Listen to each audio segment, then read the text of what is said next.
Là, franchement, on ne peut être que fier. On ne peut être que fier d'entendre une telle nouvelle pour la Côte d'Ivoire. Pendant des années, oui, pendant des années, beaucoup d'Ivoiriens sont partis chercher des opportunités ailleurs. Mais aujourd'hui, tout a changé. Oui, tout change.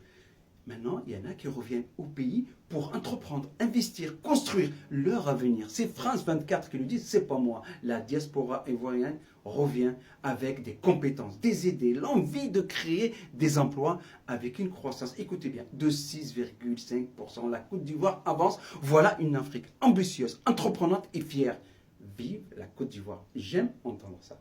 Notre focus de ce samedi.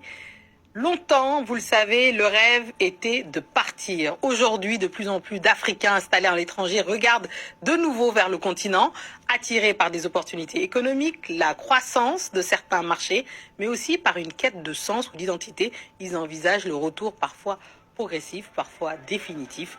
Et en Côte d'Ivoire, cette dynamique prend la forme d'un sommet intitulé « Le grand retour de la diaspora » organisé par l'entrepreneuse Esther Bois. Merci et bienvenue dans votre Journal de l'Afrique. C'est un plaisir de vous recevoir. Merci Fatimata. Alors pendant longtemps on parlait, je le disais, du retour au pays comme d'un rêve.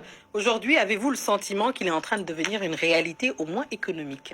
Alors bien sûr, et pas seulement économique, c'est un rêve qui se réalise pour des centaines, voire des milliers de personnes de la diaspora venant de tout pays qui regardent aujourd'hui l'Afrique comme un Eldorado, une terre d'opportunités et qui ont vraiment cette envie-là d'aller voir ce qui s'y passe.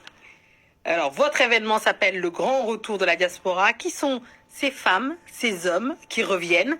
Est-ce qu'ils veulent s'installer définitivement ou simplement investir depuis l'étranger? Quel genre de profil est-ce que vous avez? Alors, ce sont des personnes de la diaspora qui viennent de partout, d'Europe, du Canada, des États-Unis, des personnes des îles aussi qui s'intéressent de plus en plus à l'Afrique. On a des médecins, des cadres, des infirmiers, des personnes dans tous les domaines. Et aujourd'hui, leur intention, c'est vraiment soit de rentrer, s'installer, donc entreprendre ou s'expatrier, travailler. Il y en a beaucoup quand même, une moitié, allez, 50% qui souhaitent investir à distance. C'est pas toujours évident. C'est pour ça qu'on organise cet événement justement. Donc c'est un mix de personnes qui veulent rentrer, d'autres qui sont prêts à rentrer dans 3 à 5 ans, d'autres après la retraite ou quand les enfants auront grandi. Donc c'est vraiment un mix de tout ça.